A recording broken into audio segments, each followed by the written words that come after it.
Bienvenue dans Invested Academy, le podcast dédié à celles et à ceux qui veulent devenir conseillers en gestion de patrimoine, réussir leur reconversion et développer leur activité. Chaque épisode, je te partage des conseils pratiques et des retours d'expérience pour exercer ce métier passionnant et en vivre durablement. Je suis Cyril, fondateur d'Invested.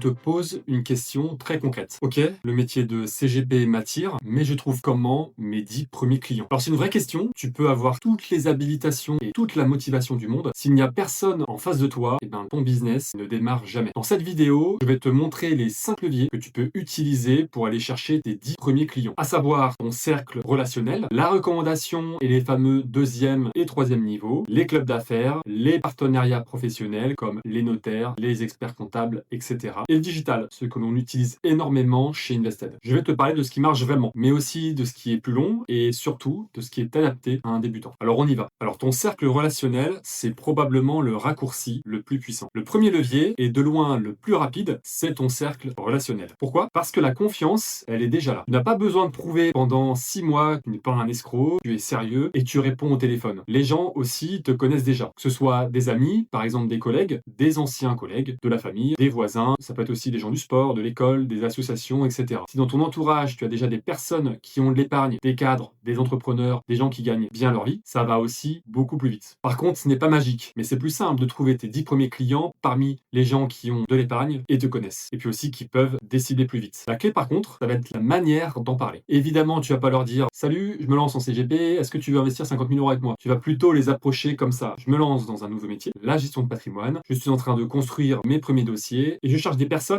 prêtes à me donner 45 minutes de leur temps pour qu'on puisse faire un point sur leur situation. L'idée, c'est que je t'apporte déjà un premier niveau de clarté et moi, ça me permet de faire la main sur des cas concrets. Je pense que tu vois l'idée. Ne vends pas à tout prix, tu proposes un échange utile où tu vas apporter de la valeur à ton prospect et derrière, tu verras si ça débouche ou pas sur une mission de conseil. Et si tu connais déjà des gens avec du patrimoine, des hauts revenus, des chefs d'entreprise, oui, ça va aller plus vite. Tu peux très clairement faire tes 10 premiers clients uniquement avec ce cercle relationnel. Le deuxième levier, ça va être la recommandation. C'est là qu'on va parler des niveaux de réseau. Alors le niveau 1, ce sont des gens que tu connais directement. Par exemple, tes amis, ta famille ou tes collègues. Le niveau 2, ce sont des gens qui connaissent tes proches. Ça peut être le collègue de ton ami, la sœur de ton pote ou encore le patron du club de sport d'un de tes clients. Le niveau 3, ce sont des gens que tu ne connais pas du tout, mais qui viennent à toi par la chaîne de la recommandation. Les 10 premiers clients, tu vas souvent les trouver entre le niveau 1 et le niveau 2. Alors là, concrètement, comment tu fais? À la fin d'un rendez-vous, tu as apporté de la visibilité pour ton prospect, même gratuit, et tu peux dire quelque chose comme si autour de toi, tu connais quelqu'un qui se pose les mêmes questions que toi sur ta retraite, ses placements, ses impôts, je serais ravi de lui offrir le même type de rendez-vous gratuit pour faire le point. Ça te permet d'ouvrir une porte et parfois tu peux aller un peu plus loin, surtout avec quelqu'un que tu connais bien. Par exemple, est-ce qu'il y a une ou deux personnes à qui tu penses maintenant là tout de suite pour qui ça peut être utile? On peut faire un mail à 3, si tu veux, tu me présentes. La méthode d'introduire via un email, en te mettant par exemple en copie, marche plutôt bien.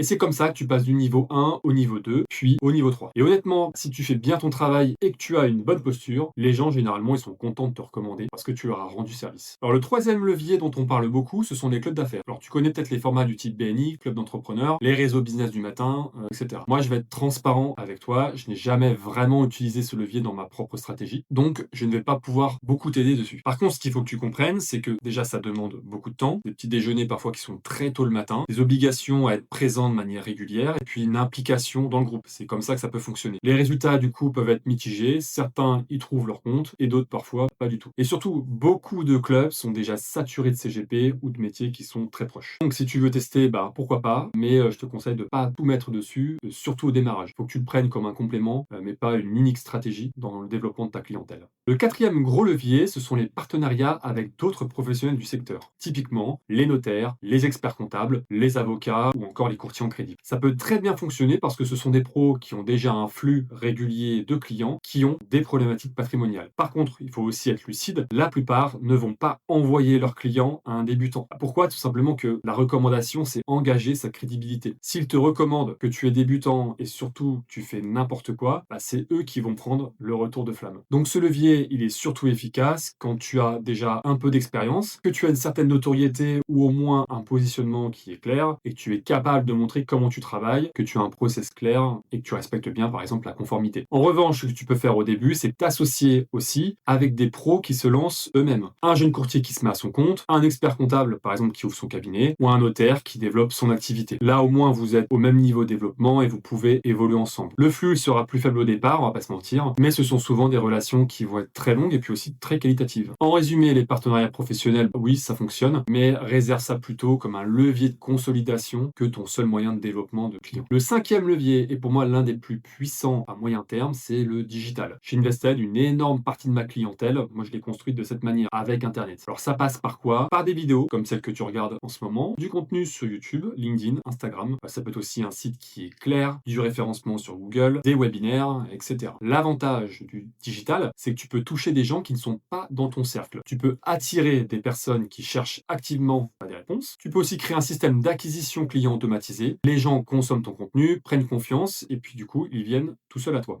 Par contre, il y a deux grosses nuances à rappeler. Alors ça ne marche pas en 15 jours. Le digital, c'est un levier moyen à long terme, tu sais, mais puis à un moment, ça commence à tomber tout seul. En tant que CGP, tu dois faire très attention aussi à la réglementation, à ce que tu dis en ligne, comment tu présentes les choses, les promesses, les chiffres, etc. C'est vrai aussi quand tu as un client en direct. Quand tu es sur Internet, tu es visible. Tu peux pas raconter n'importe quoi sur les rendements, sur la fiscalité, sur les produits. Tu sais, tu es dans un métier qui est réglementé et la communication, elle doit être très bien travaillée. C'est justement pour ça qu'on a créé chez Invested Academy, d'ailleurs, dans toute l'offre que l'on a chez nous, une formation qui est complète. Comment trouver des clients sur Internet. Elle est incluse dans notre offre d'accompagnement. Et d'ailleurs, c'est moi qui suis responsable de cette formation et je te montre concrètement comment communiquer de façon sûre et conforme sur Internet, comment être visible sur Google, comment créer un site clair qui donne envie de te contacter. Tu verras aussi les bases du SEO, du référencement naturel, et comment tu peux utiliser les réseaux sociaux, par exemple LinkedIn, Instagram, pour transformer l'attention en demande de rendez-vous. Et puis surtout, on reste pas dans la théorie. L'idée, c'est de repartir avec un modèle prêt à l'emploi et un plan d'action sur 90 jours pour installer tes premiers systèmes d'acquisition automatisés. Alors pour résumer tes 10 premiers clients, tu les trouver en combinant plusieurs leviers. Ton cercle relationnel, c'est le plus rapide. La confiance, elle est déjà là. La recommandation, premier, deuxième, troisième niveau, en demandant naturellement. Les clubs d'affaires, alors comme je te l'ai dit, c'est possible, mais c'est chronophage et puis aussi, c'est souvent saturé. Les partenariats professionnels, c'est très puissant, surtout une fois que tu as un peu d'expérience et de crédibilité. D'ailleurs, si tu veux un plan ultra concret, je te propose un mini-exercice. Dans la journée, tu listes 20 personnes de ton cercle relationnel à qui tu peux parler de ton activité. Tu en choisis 3 et tu leur envoies un message du type: je me lance en gestion de patrimoine, je cherche quelques personnes pour faire un point gratuit sur la situation, ça t'intéresse? Est-ce que tu connais quelqu'un pour qui ça pourrait être utile? Tu fais ça sérieusement pendant 2 ou 3 semaines, très honnêtement, tes 10 premiers clients, ils vont être là-dedans.